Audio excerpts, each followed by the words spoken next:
There are many, many hacks in the past of Bitcoin, of exchanges, large losses. Wall Street is not immune to this. They have their own downfalls and crashes and losses. The problem with custodial Bitcoin is you can hack yourself if you want to. And the bigger problem is if you do somehow end up in a situation where you're in an IOU, they can't render those Bitcoin back to you. If BlackRock gets hacked for 500,000 Bitcoin or whatever it is they have, they can't just go rebuy it and give you your Bitcoin back. It's gone. Hello, John. How are you doing, man? Pretty good. How are you? I'm very good. We are at BTC Prague. You're going to attend a talk, a debate with Francis Pouliot in just an hour. It's going to be called Cypherpunk Against Institution. I mean, you've been in Bitcoin for a long time. You're like the CEO of Synonym. Maybe you can introduce yourself for the few people that don't know you yet. Sure. I'll note that I'm not debating Francis. We're debating together True. against two other people, Giacomo and Andre. I'm CEO at Synonym. I've been in Bitcoin since late 2012. I used to work at BitRefill. I've done other Bitcoin projects, but I've very early on was a sort of part of the pre-maximalist crew along with Francis. I remember speaking with him on IRC back in the day. I've just been dedicated to Bitcoin almost ever since I bought my first Bitcoin. And I really enjoy trying to build our vision of what we think the world could look like through Synonym, which we call the atomic economy. It's just our own interpretation of what some people might think of as hyper-Bitcoinization. You've been around long enough, and I really want to get your take on what is happening with Bitcoin in 2025. You've been involved in the block size war, then we had like the shitcoin like explosion, and now we are reaching a point where like I feel like the main kind of grifters narrative is, okay, Bitcoin is good, but buy my paper Bitcoin to outperform the real Bitcoin, which will be like... I like Bitcoin by my security or such. Yes. So what do you think of this new narrative that is kind of taking over, at least in terms of mainstream media and attention? I think in one sense, it's like a hack on Bitcoin culture and a hack on maybe just human culture, in that they're really appealing to the greed aspect and the kind of the promise that Bitcoin price will always go up. And it's a little bit more divisive in this case than your normal shitcoinery or NFT or ICO. You know, we always used to have a sort of narrative or gimmick for altcoins for each cycle that would allow them to kind of capture some of the interest in Bitcoin and divert it away. That's essentially what they were doing, right? Like, it's like everybody came for Bitcoin. The saying used to be, I like Bitcoin, buy my shitcoin, right? But Saylor came along during the last cycle, and so it's a little more divisive, right? Like, we feel like he's already here and like he belongs here, and it's all part of the tribe. Yeah, like, oh, we all approved this, last cycle. Yeah. But it's like he kind of escalated, and the culture changed since then to where you have a lot of people just kind of worshiping an idol because they think the idol is going to make them rich.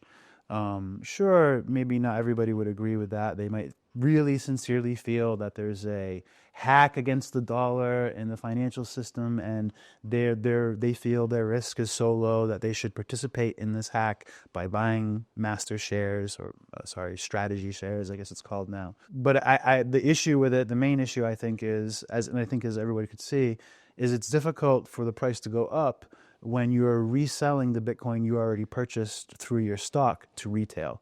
So they kind of absorb the liquidity and redistribute the coins as a product. And that product is now competing with Bitcoin in the acceleration, adoption, etc. And our debate is going to get into, I hope, all of the trade-offs that requires. In my opinion, you lose every single quality of Bitcoin that makes it valuable in custody. Every single one. Permissionlessness, censorship resistance, immutability, only the limit of the amount of Bitcoin. All these things disappear if all the Bitcoin is held, or much of the Bitcoin is held by trusted people and sold as a product. I mean, myself, I went into Bitcoin in 2017, and I felt that before that there was a culture of self-custody that was forged through like Mt. Gox, all the scams in the exchanges. these people now, Not your keys, not your coins. not your key, not your coins. And I feel like now there is a pass for these people because they say, oh, it's Bitcoin maximalist approved because they don't sell like a shitcoin. But like we lost as a community hardcore self-custody mindset. And I'm wondering, are we gonna make the same mistake as gold? Because if you think about it, fiat money started as a gold coupon. You know, the bank would have like gold vault and they would give you like a coupon that say you have 10 grams of gold in a vault. And then people get used to trade the coupon and then they hide behind like it's the same thing. Structure. It really is, yeah. Don't you think that if we compromise on self-custody as a community, we're not gonna break the wheel and the Bitcoin project may not fulfill what we expected? Yes, I agree. I think that Bitcoiners underestimate the power of centralization in any aspect of Bitcoin, whether it be mining, development, and holding of Bitcoins. The influence in Bitcoin is economic, and miners are part of that influence as well. And so if we have a situation where too much of the Bitcoin is held by governments, a lot of Bitcoiners are also promoting, it's not just Sailor, right? They want SBR, they want governments to be investing in the future of government by hoarding Bitcoin too. It's just sad because it's all really just people showing their hand that they want to get rich by somebody else doing it. And yeah, that's nice, and you can just get rich by doing nothing, but everybody can't get rich. That's not how the economy works. So I'm scared that, like in past cycles, people that that are Bitcoin interested come and get intercepted by shitcoins or intercepted by securities and things like this. If they have a bad experience, they associate that experience with Bitcoin itself. You know what I mean? And so that slows adoption, it slows education, understanding, etc. So I do think it's very harmful. I think that, as you put it, it's a mistake. And that's really my reason for even wanting to do the debate, is that I just want to be able to share information like we're talking about here with the crowd, who's probably more on the Sailor side, I'm going to guess, that this is what they're signing up for, that they're just giving away all of the stuff that makes Bitcoin actually valuable. And if we do that, what makes a Bitcoin ETF different than a Bcash ETF? Or is next cycle going to be like an ETF for everything? I mean, the whole value proposition of Bitcoin is to be censorship resistant, right? Not to have like a KYC asset that is linked to your ID, right? Well, like I mentioned earlier, the qualities of Bitcoin, censorship resistance, etc., that's what actually makes it valuable and worth hoarding. And so if you remove those values, what's left? It's just this husk that it's just this pile of things that we're all choosing to pump. And you can do that with any pile of things, and especially custodially, because you can simulate anything, right? It's a synthetic product. Even like ETF, on a long enough time frame, they're not going to back it one-to-one. Of course not. It's like no-brainer now. Right? Do you think it's already the case? Well, let's put it this way. Like, there are many, many hacks in the past, of Bitcoin, of exchanges, large losses, things like this. And Wall Street is not immune to this. You know what I mean? They have their own, downfalls and crashes and losses. They don't have hacks yet because they don't deal in Bitcoin yet.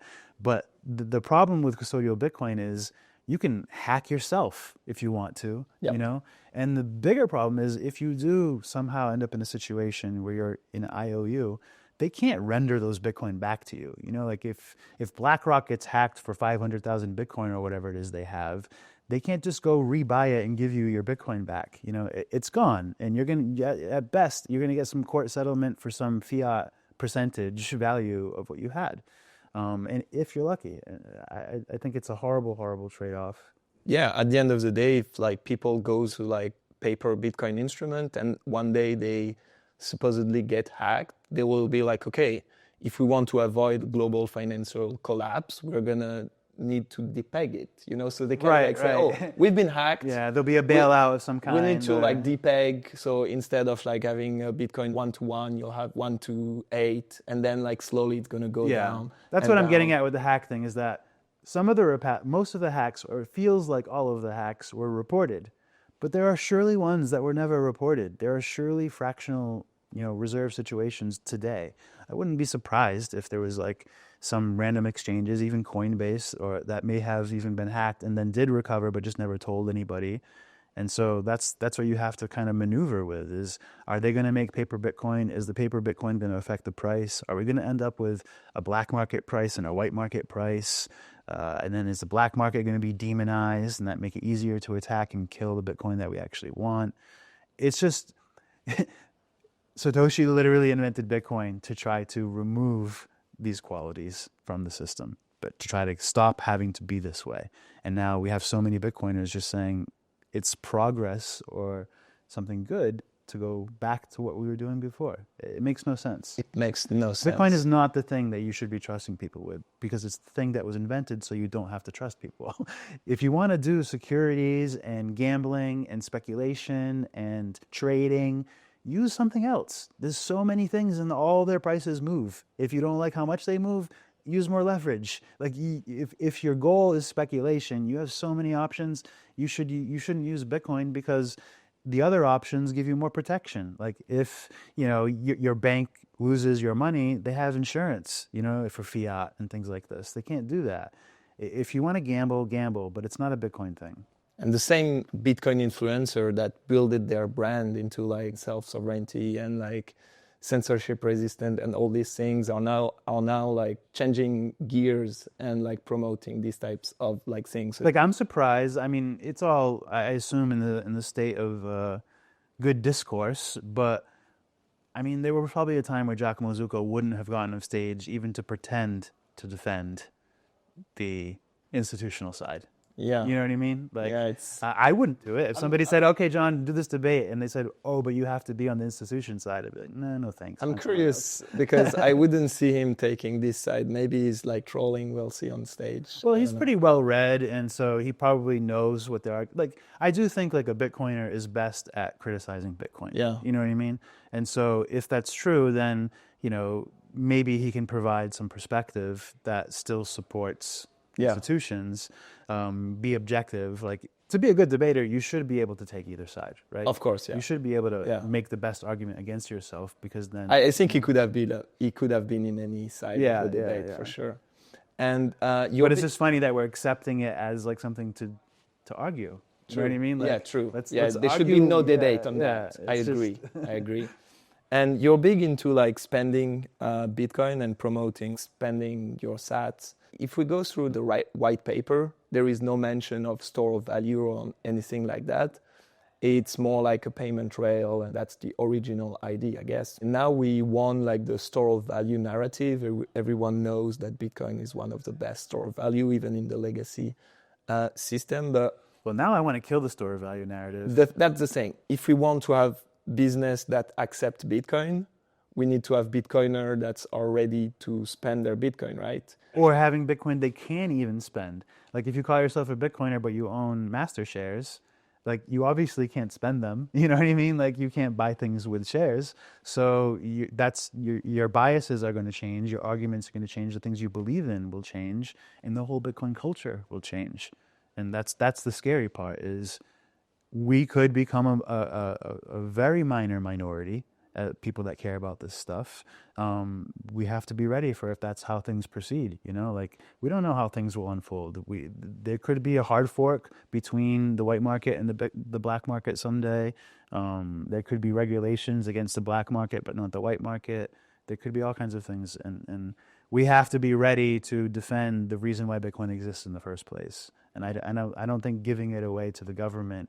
And like when I make these arguments, a lot of people will say to me, Bitcoin is for enemies. They use these memes to me, or you can't stop who can use Bitcoin. That's not what I'm talking about. I'm not saying, I'm going to go stop them. I'm not going to physically do anything. I'm saying just because we can't stop them doesn't mean we have to help them. You know what I mean? We don't have to like rise them up, treat them as idols, support them, mimic their ideas, mimic their memes. Like all this cultural support actually creates gravity for that culture, and more everybody comes in and they learn that culture when they're new, and they don't learn the things that we learned when we joined. And it's hard for, like, if you ask any OG, like after some years you just forget all the things you're supposed to tell every new person. You just start assuming that people are in the same kind of place as you are, at least close.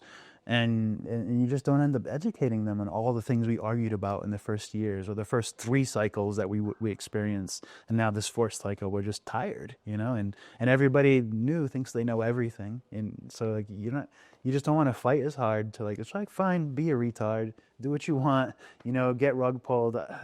I tried. Yeah, I mean, that's what they sell to people. They use some legit hodl mentality that come from like right. It hardcore feels like you're being a Bitcoiners. real Bitcoiner when you say And never sell. That's the thing. That's the thing. Doesn't make They sense. use like a part of the hardcore Bitcoin culture to sell something, which is depriving Bitcoin from all its property, and that's a bit of a shame. And I wanted to, you've been like known also to fight altcoin and shitcoiner. You went famous for like having this famous debate with Roger Ver. I wanted to ask you the question, like, what do you think of the altcoin, shitcoin narratives? Okay, so in 2017, we had the whole blockchain ICO like wave. In 2021, we had yield farming, DeFi, NFT, metaverse. Last year we had meme coin, but I feel like it's going into full nihilist mode. And now we have shitcoin actually using the same play, a Bitcoin reserve. We had like Tron, Cardano trying to say, hey, we're gonna accumulate Bitcoin, buy your shitcoin. What do you think of this new trend? I'll be honest, like I've pretty successfully like muted and blocked and ignored the altcoin world since a few years ago. So I don't really keep up on it anymore. I don't really know what's current, you know what I mean? I saw that we had the meme coin trend, but only barely. And so I didn't even really know what they're doing now. Yeah, it makes sense to me that Cardano would try to mimic this kind of behavior, but that's what people like them do. Like my feeling on shitcoins, altcoins has become a little bit more nuanced. And I think it's important to have this nuance in that the reason why we hated all this stuff is because we hated deception and we hated people trying to scam people, right? That's where all the hate come from. It didn't come from people using something that you would prefer they didn't use and use your thing instead. That's just jealousy, you know what I mean? That's like not remembering that competition is good, and it's good for both sides. So I think that we should be mad at people that trap people in these things and try to exploit them, like Hoskins or whatever his name is. Like people like this are evil, and we should not support them in any way.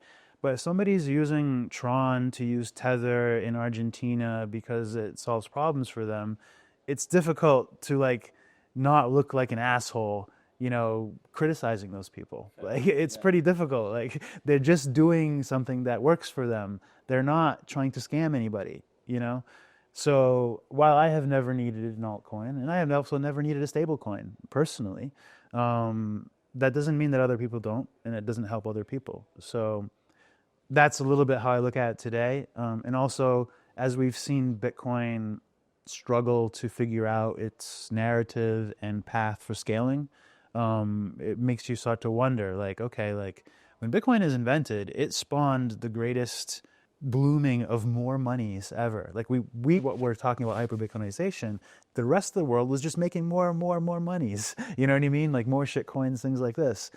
I think there's something we should try to understand about that, like why that happened. And Eric Voskuil is a Bitcoiner that I'm a big fan of, and he has this book called Crypto Economics.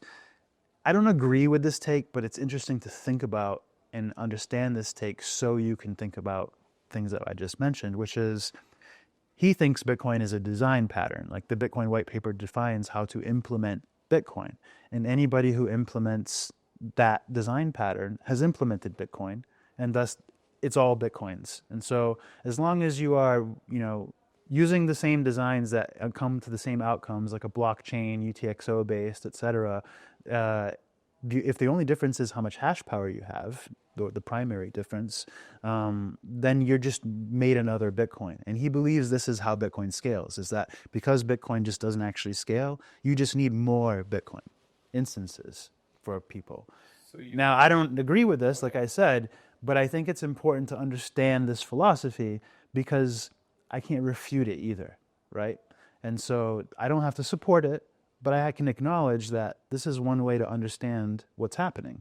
Is people use Tron and Tron persists because they use Tether on Tron, right? And that to make it very cheap. And because Tron doesn't censor, or in Tether does its own censoring through the product, right? But because Tron, it lets this all happen and makes it very cheap and fast, even if it's a centralized thing and as a service, it works.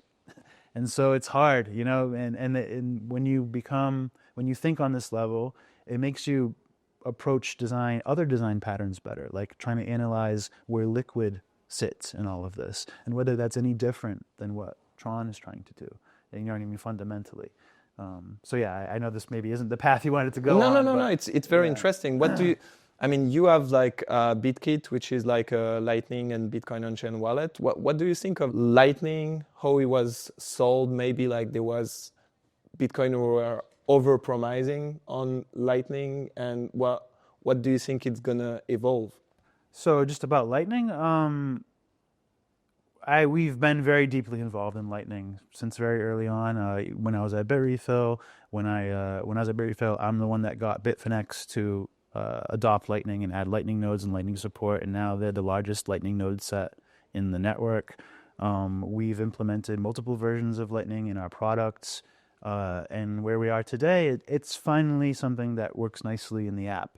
It was a lot of work to even get where we are, and there's still a lot of user experience that's really tricky because of the protocol and the technology, not because of our implementation. So I do think that Lightning has been a little disappointing in the sense of all the promises that we had, all the hype that it was given. I think we went too far, Sure. with over-promising, like you said. And so I have a little bit more realistic views on that too.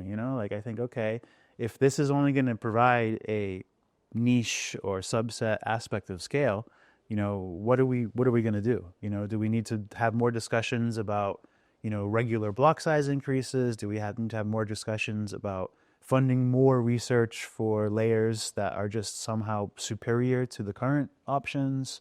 You have people working on Arc. Well, Arc has trade-offs that are very notable as well, and it kind of depends on Lightning a bit too. And so it's like if you start piling on complexity, user experience gets much more difficult, much less reliable. And so, yeah, I think that where I am mentally is that, and in like mentally designing as well and trying to model all this stuff, is that I think what I'm seeing is that Bitcoin really doesn't scale. And we're going to have to decide whether we want to sort of do like a active management thing where we agree as a community, as a culture, as a, whether through core or everybody, to figure out a structure for regular block size increases. Okay. And say we know that this won't work forever, but it will help while it helps. You can only make them so big, and then they're too big with the current hardware, with the current speed of the web, etc. You have to stay under a sweet spot. So I call this the sweet spot path, is trying to find and stay in a sweet spot where you don't scale on chain too much or too little. That's one path we can go down. And another path, and then the path we're on is the complexity path. Invent layers, invent cryptographic, tricks to convert from one thing to another, swaps, atomic swaps. Combine all this cryptographical stuff into some sort of monstrosity that will somehow make everything easier. That's the path we're on. And then the final path, and the path that I'm on, is saying it looks like everything we do to try to scale Bitcoin involves injecting trust into the situation. So let's back up and first design a protocol that completely manages trust. So if we have this protocol that completely manages trust, and people can figure out how to use that for low-level payments, for introductory, wallets going into Lightning when they can't afford a channel. If you have this kind of intentionally trusted design pattern where everybody knows and everybody uses the same, protocol to access, web of trust concepts, reputation, whatever it may be, key-based identity, I think that is a more interesting path to me, because I don't like seeing people inject trust to Bitcoin. I think trust belongs separate from Bitcoin. And so I think that, but nobody ever really made a, like it's going to sound so basic and stupid, but What if money was just, I wrote down how much I owe you and I signed it and I gave you a copy? You write down how much you owe me and you signed it and you gave me a copy. And these copies we could share with anybody to prove. And we created a network out of this, like just a credit system. That's how Visa works. All money at scale is truly a credit system. So what makes us think that we don't have to do that for our self-sovereign plans, And how do we make self-sovereign mutual credit as a layer? And so not a layer, but maybe a base layer, Yeah, but at the end of the day, I feel like if we look at the mempool, blocks are pretty empty right now. And don't you think that we were overpromised on mass adoption, and maybe as like a culture for Bitcoiner, we'd rather focus on like selective adoption of like-minded sovereign individuals? Because by trying to get Bitcoin to be mass adopted, we are doing compromises. So don't you think instead of running after mass adoption, we should rather focus on like low number, but like very selective adoption? I don't think we should evangelize at all. I don't think that we should go out and try to convince people to use Bitcoin. I think we should be here as a resource, as a community, and figure out how to be a good community, to educate people, to have good systems for people that enter the community, that we take care of them and make sure they know everything they need to know, and they can self-custody, etc. We can be here as a resource, but I think outreach, evangelism, preaching, telling people that, dunking on people, saying I was right, these kinds of things, it's nonsense to me. It's just, it's all, to me, it feels like it's all something that comes from a dirty motivation of just wanting greed, wanting other people to hold your bags.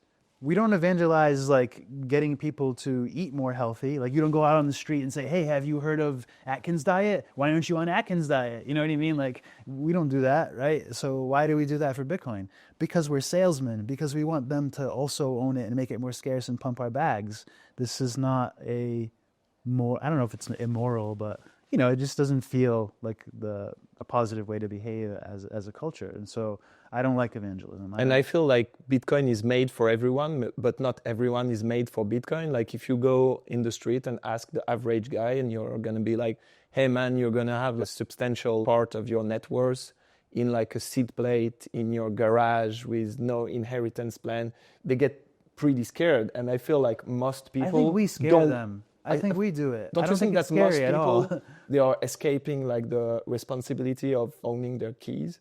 Well, I mean, it depends. If people literally think to them, understand Bitcoin and say, look, I don't feel safe holding it myself, that means they consider themselves a dependent.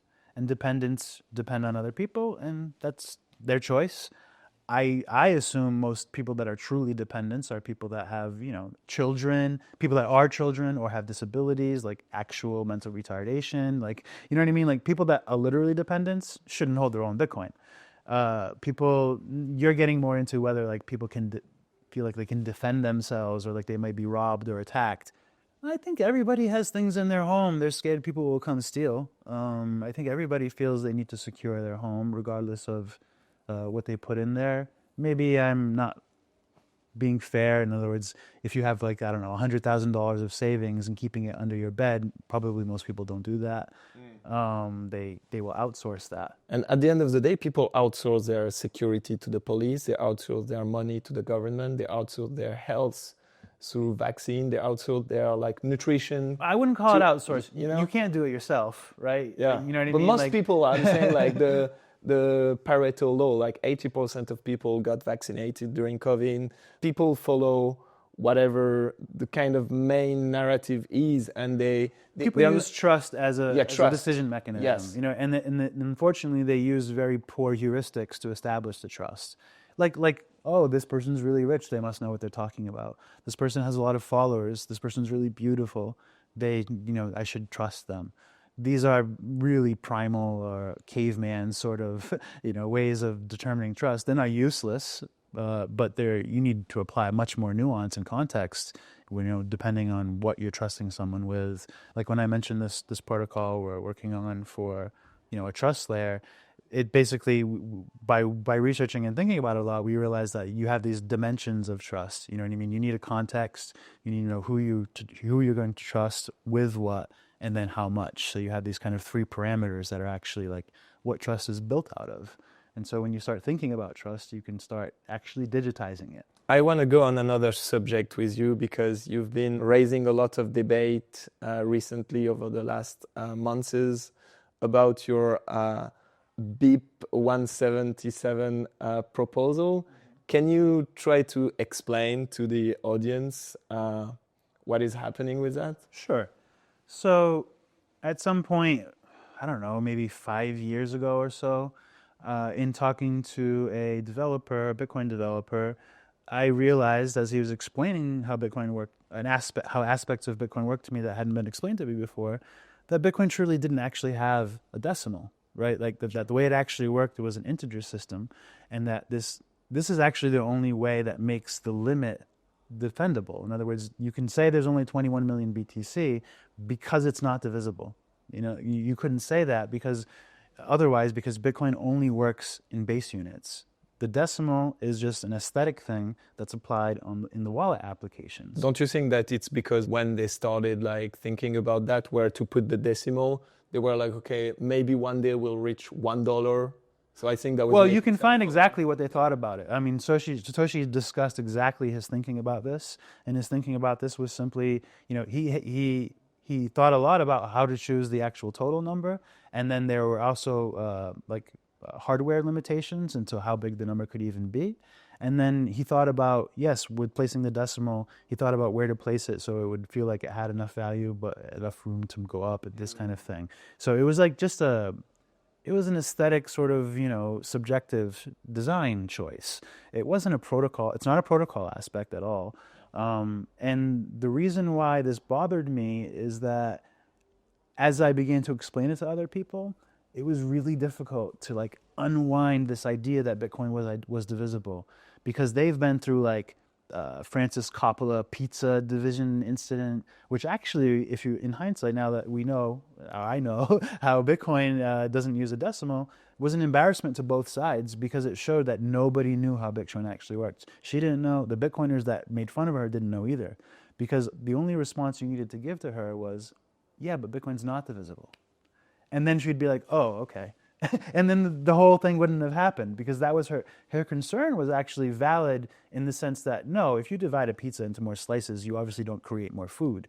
But her concern was not that. Her concern was, you're telling me there's a limit, and if you keep adding more, you know, zeros, that's not limited. Or, you know what I mean? Because if those zeros can be expressed as UTXOs, it is more money. You know what I mean? Like, yeah, I mean, it's the same for gold. Like you can say, oh, you own me like 1 kilo of gold, or you can say you own me 100 grams, or, you know, it depends the scale. You're going to choose like the unit depending on the scales, right? Right. So gold, I guess people call gold an uncountable unit because they just call it gold. But you can count it, you know, by weighing it. And yeah. So that's but you can say do it. tons, grams, kilos, you know. And right, yeah, it uses metrics. So so going back to BIP 177, I decided that, you know, we would try to implement what Bitcoin is actually, how it actually works, you know, displaying it correctly in BitKit Wallet, our mobile app that is a Bitcoin and Lightning wallet. And we did that for maybe a little bit more than a year. Zero problems, zero complaints. Nobody noticed that we didn't say sats, that we didn't use the decimal, that it just said a Bitcoin symbol and a quantity of numbers, because anybody using the wallet was mostly using it for Lightning, and nobody is sending whole Bitcoins, BTC and Lightning, right? And so you're always dealing with these leading zeros, and it's obnoxious when you look at it. And then when people use the app, they oh, nice UX, it's so sleek, you know what I mean? Like, nobody's saying, why doesn't it say sats here? Why aren't you using one of the weird 3 different sats symbols people use? Nobody cared, you know? And so after we did that is when I wrote the BIP. And the BIP just kind of made me go through the process of specifying all the nuances around implementing this in an application. So my goal was simply to provide this resource, this spec of, if you were implementing an application, providing some sort of Bitcoin app that needed to render Bitcoin, if you wanted to render it correctly in a way that would ensure your users understood Bitcoin better when they talked about it, used it, etc., this is how to do it. And as it turns out, the parts that those aren't the parts that are controversial to people. They don't even read those parts. A lot of people don't even know that's why I made the BIP. They focus on that I want to call the base unit Bitcoins. The reason why I want to do that isn't like necessarily, I don't like sats, but that isn't reason, like I don't like the word, I don't like saying it. It feels a little weird. It also feels a little weird to like honor Satoshi when he didn't want to be honored. You know, he didn't name them that. He named it Bitcoin and he left, you know what I mean? And so I really don't like idolization, and so I'm very allergic to it. And I just don't like the word. I think it's a little bit confusing. It's like, what's a sat? You mean like sit down? Like, and then you have like shitcoins that are called sats, and then when people think it's divisible, they think millisats are real. Millisats aren't real. They're just like a little credit system between nodes.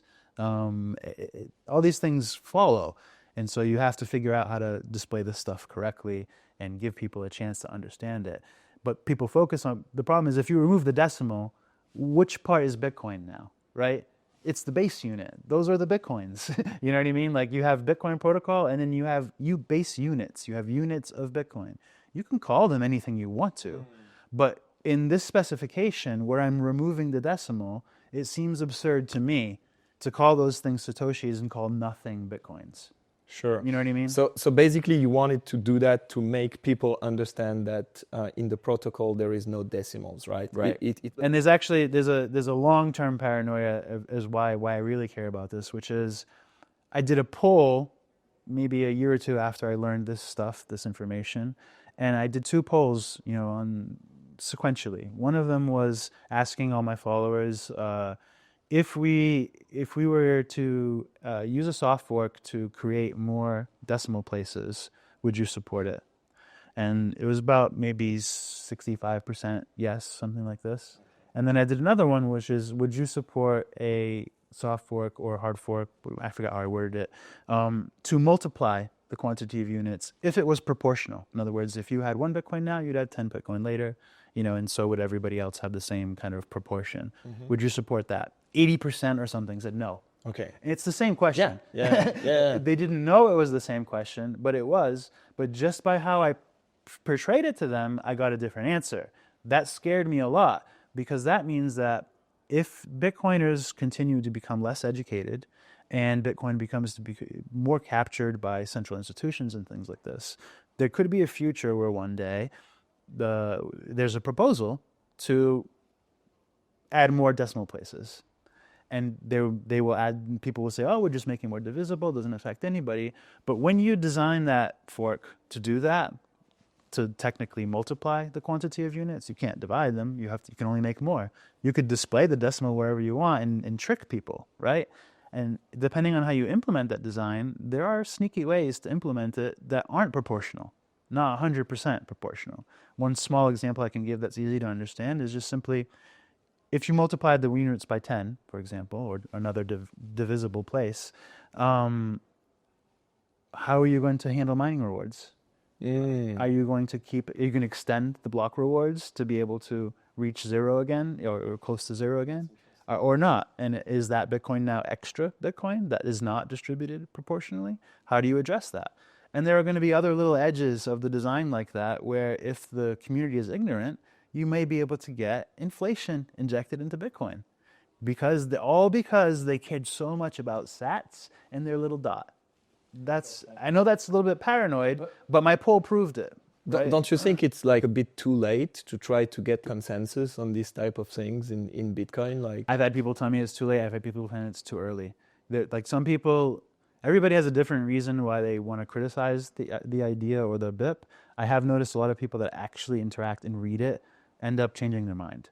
And so the more you understand it, the more you understand that it's just something rational I'm trying to make available. It's optional, and users don't need to adopt it. Apps need to adopt it. So I don't have to convince anyone, and I'm not going to evangelize this necessarily either. I'll promote it in my Twitter account, but I'm not going to go out and you're not seeing me on stage convincing everybody to adopt BIP 177. Like, no, it solves a certain problem for people who think that's a problem, and I think it's inevitable, honestly. So I don't need to. I feel like it's already a success in the sense that a lot of conversations have happened because of it. A lot of new understanding has happened because of it. And there is some percentage of people that now understand that Bitcoin is not divisible. now the resource is there in the BIP. If people in the future, want to implement it, they're welcome to. So there's some adoption. You saw Cash App or Square, you displaying this way. I know that maybe some other wallets, Albi, some of the eCash wallets have added support for it. So it's growing. I don't, that's all I care about. Like, I don't need it's a good control point. the world. Let's see how it goes. It's interesting. I'm not gonna take too much of your time because you're gonna jump on the debate. Yeah. Thanks a lot for listening to this conversation on the Bull Bitcoin YouTube channel. Feel free to subscribe for more content like that. And just to let you know, Bull Bitcoin is now fully available in the Eurozone, in Mexico, also, of course, in Canada and Costa Rica, and soon more LATAM countries. So thanks for your time, Thank you. John, and all the best. You too.